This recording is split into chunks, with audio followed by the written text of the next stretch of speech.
आज की इस गहन चर्चा में हम एक ऐसे विषय पर बात करने वाले हैं जो भारत के एक बेहद महत्वपूर्ण राज्य के बारे में है। बिल्कुल, और ये विषय बहुत ही दिलचस्प होने वाला है। हाँ, हम बात कर रहे हैं हरियाणा की। आज की चर्चा का मुख्य उद्देश्य इस राज्य की जड़ों, इसके नाम के पीछे के रहस्यों और इसकी पूरी विकास यात्रा को डिकोड करना है। सही कहा, और हमारे स्रोत बहुत ही ठोस हैं। जी, हमारे पास प्राचीन ग्रंथ हैं, शिलालेख हैं और ऐतिहासिक दस्तावेजों के साथ साथ आधुनिक रिकॉर्ड्स भी हैं। राइट। तो मतलब आज की चर्चा पूरी तरह से तथ्यों पर आधारित होगी। हाँ, और ये समझना बहुत जरूरी है कि ये सिर्फ एक नाम की कहानी नहीं है। बिल्कुल नहीं। चलिए इसे थोड़ा विस्तार से समझते हैं। मतलब जिस राज्य को आज हम खेलों और कृषि के लिए जानते हैं ना, उसकी जड़ें सीधे ब्रह्मांड के निर्माण से जुड़ी हुई हैं। अरे वाह, ये तो बहुत ही बड़ा दावा है ना?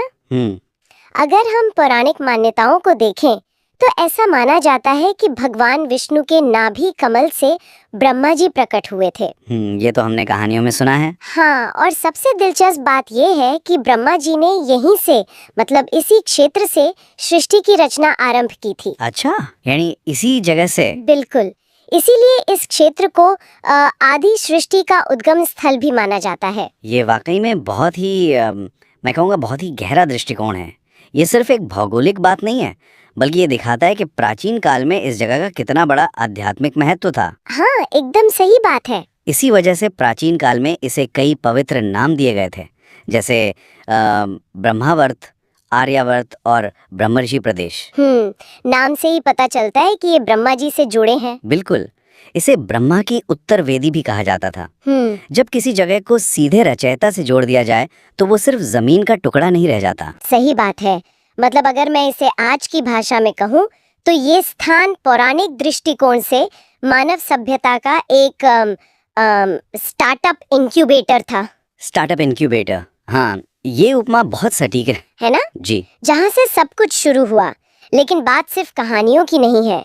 विश्व के सबसे प्राचीन ग्रंथ ऋग्वेद में भी इसका जिक्र है। हाँ, और ये सबसे बड़ा प्रमाण है। बिल्कुल, ऋग्वेद में इसे रजत हरियाणे कहा गया है। यहाँ जो बात सबसे अधिक रोचक है वो ये है कि ऋग्वेद जैसे प्राचीनतम ग्रंथ में रजत हरियाणे का मिलना कोई छोटी बात नहीं है। एकदम नहीं। ये साबित करता है कि इस क्षेत्र का सांस्कृतिक महत्व सिर्फ किंवदंती नहीं है, बल्कि ये हमारे लिखित इतिहास का सबसे पुराना हिस्सा है। हाँ, मतलब ये एक ठोस वास्तविकता है। अब ब्रह्मांड की रचना के बाद मानव संस्कृति का विकास कैसे हुआ, ये जानना भी जरूरी है। बिल्कुल, मनुस्मृति में अगर हम देखें, हाँ, मनुस्मृति में इसे ब्रह्मावर्त देव निर्मित देश कहा गया है। जी, और इसका कारण ये है कि ऋषियों ने यहीं पर वेदों और पुराणों की रचना की थी। इसीलिए इसे भारतीय संस्कृति की जननी या देवभूमि भी कहा जाता है ना? सही कहा। और श्रोताओं को ये भी बता दूं कि आर्यों ने ही सबसे पहले इसके लिए देवभूमि शब्द का प्रयोग किया था। अच्छा, आर्यों ने किया था। लेकिन यहाँ एक बहुत ही दिलचस्प बात सामने आती है। वो क्या? जैसे जैसे हम महाभारत काल की तरफ बढ़ते हैं, इसका नाम देवभूमि से बदलकर बहुधान्यक हो जाता है। हाँ, बहुधान्यक यानी अत्यधिक समृद्ध भूमि। बिल्कुल, और इसे बहुधनम भी कहा गया। मतलब सिर्फ आध्यात्मिक ही नहीं, ये एक आर्थिक महाशक्ति भी बन गया था। और इसी युग में इसे कुरु जनपद और दशारण नामों से भी जाना जाता था। स्कंद पुराण में तो इसे हरियाला भी कहा गया है। तो मतलब वेदों की रचना और ये जो कृषि समृद्धि है, क्या ये आपस में जुड़े हुए हैं? 100% जुड़े हुए हैं। मेरा मानना है कि जहाँ बहुधान्यक होगा, यानी जहाँ भरपूर अनाज होगा, वहीं तो सभ्यता फलेगी फूलेगी ना। हाँ, भूखे पेट तो वेदों की रचना नहीं हो सकती। बिल्कुल, जब समाज को अपने भोजन की चिंता नहीं होती, तभी वो दर्शन और साहित्य की ऊंचाइयों को छू सकता है। सही कहा। अब पौराणिक और महाकाव्य काल से थोड़ा आगे बढ़ते हैं। इतिहास के पन्नों में ये हरियाणा शब्द स्पष्ट रूप से कब दर्ज हुआ? ये एक बहुत ही महत्वपूर्ण सवाल है। इसके लिए हमें 1328 ईस्वी के तोमर अभिलेख को देखना होगा। अच्छा, 1328 ईस्वी। जी हाँ, इस अभिलेख में स्पष्ट रूप से हरियाणा शब्द मिलता है। और हैरान करने वाली बात यह है कि इसमें इसे धरती पर स्वर्ग की संज्ञा दी गई है। अरे वाह, 1328 ईस्वी में लोग इसे धरती पर स्वर्ग कह रहे थे। ये तो बहुत बड़ी बात है। बिल्कुल, और सिर्फ अभिलेखों में ही नहीं, साहित्यिक ग्रंथों में भी इसका जिक्र मिलता है। जैसे कि पंडित विबुध श्रीधर ने अपने ग्रंथ पाषाणचर्यु में सबसे पहले हरियाणे शब्द का प्रयोग किया था। हरियाणे, और आम बोलचाल में लोग इसे क्या कहते थे? सर्वसाधारण बोली में इसे हरियाणा कहा जाता था। तो क्या इसका मतलब ये है कि भाषा और बोलचाल ने ही, मतलब हरियाणे से हरियाणा होते हुए, इस नाम को आम लोगों के बीच अमर कर दिया? मैं यही समझाता हूँ।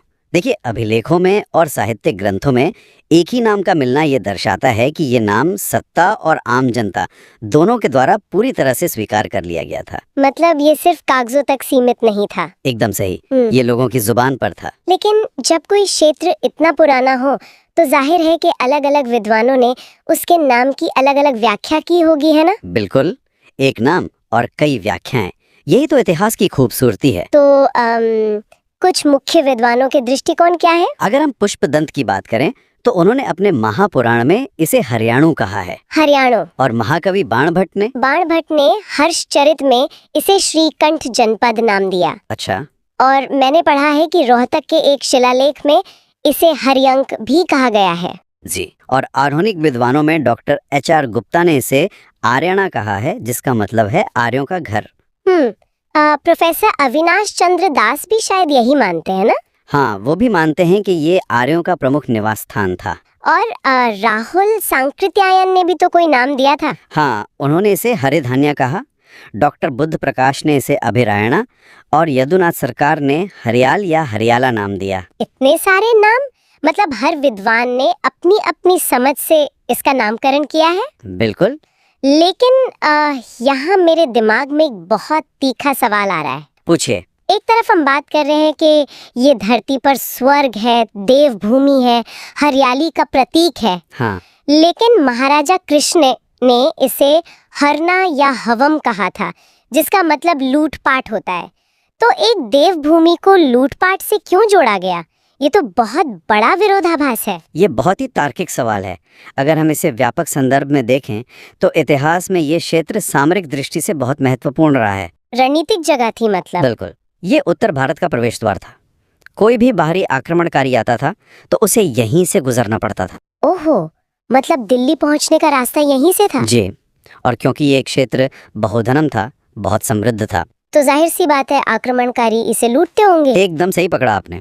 बाहरी आक्रमणों या धन संपदा के कारण इसे युद्ध और छीना झपटी के दृष्टिकोण से भी देखा गया, इसलिए हरियाणा नाम भी जुड़ गया। मतलब ये जो विरोधाभास है, ये दरअसल इतिहास की बहुआयामी प्रकृति को दिखाता है। कभी स्वर्ग तो कभी युद्ध का मैदान। बिल्कुल। लेकिन अगर हम भाषाई विश्लेषण की बात करें तो मुनीलाल का सूत्र सबसे सटीक बैठता है। वो सूत्र क्या है? हरे यानी हरियाली और अरण्य यानी जंगल। हरी और अरण्य मिलकर हरियाणा बनाते हैं। अरे वाह, ये तो बहुत ही सरल और तार्किक है।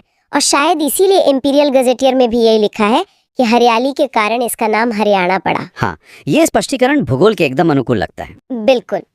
अब थोड़ा वर्तमान की तरफ आते हैं। ये जो प्राचीन काल का बहुधान्यक था या वीर भूमि थी, आज के आधुनिक युग में ये सब कैसे जीवंत है? ये एक बहुत ही शानदार विकास यात्रा है। प्राचीन काल का बहुधान्यक आज भी उतना ही प्रासंगिक है। हाँ, आज इसे गेहूं की टोकरी मतलब व्हीट बास्केट कहा जाता है। बिल्कुल। और इसे खाद्यान्न मशीन यानी फूड ग्रेन मशीन भी कहा जाता है। और दूध दही की भूमि तो ये है ही। हाँ, land of milk and curd. और इसके अलावा जो इसका शौर्य का इतिहास रहा है, जो कुरु जनपद के योद्धा थे जी, वही शौर्य आज इसे सैनिकों का घर यानी होम ऑफ सोल्जर्स बनाता है। और खेलों में तो उसका कोई जवाब ही नहीं है। खेलों का पावर हाउस माना जाता है इसे। बिल्कुल, स्पोर्ट्स पावर हाउस। तो इन सबका असल में क्या मतलब है? अगर मैं इसे जोड़ कर देखूं तो महाभारत काल का बहुधान्यक आज की गेहूं की टोकरी बन गया है। हाँ। और प्राचीन कुरु जनपद के योद्धा आज सैनिकों के घर और खेलों के पावर हाउस के रूप में देश का प्रतिनिधित्व कर रहे हैं। एकदम सटीक विश्लेषण। हरियाणा की ये आधुनिक पहचान कोई नई बात नहीं है। ये उन हजारों सालों के सांस्कृतिक और भौगोलिक DNA का सीधा विस्तार है। मतलब अतीत से आज तक का ये एक अटूट सिलसिला है। बिल्कुल। खैर, ये सच में एक अद्भुत यात्रा रही।